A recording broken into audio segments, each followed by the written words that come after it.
small minority, الَّذِينَ آمَنُوا, those of you who believe.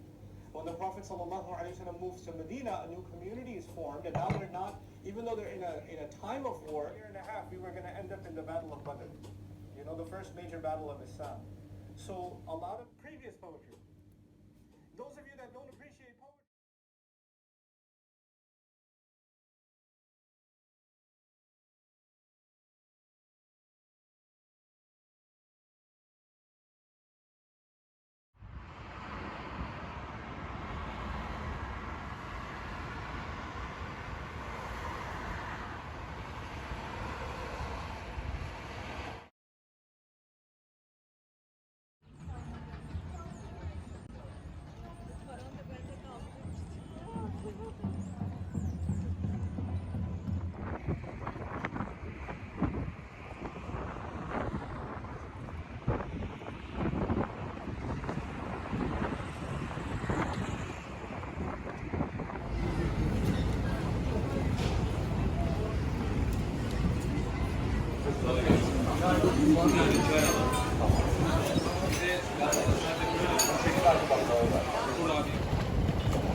Sonu gelmeden hikayeyi kesmez. Aslında mutlu biten hiçbir hikaye yoktur.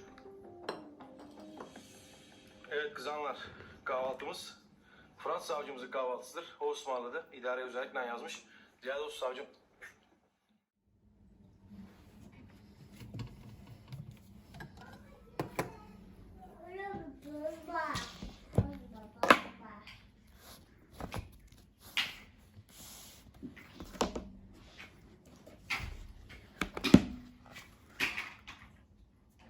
Çok güzel.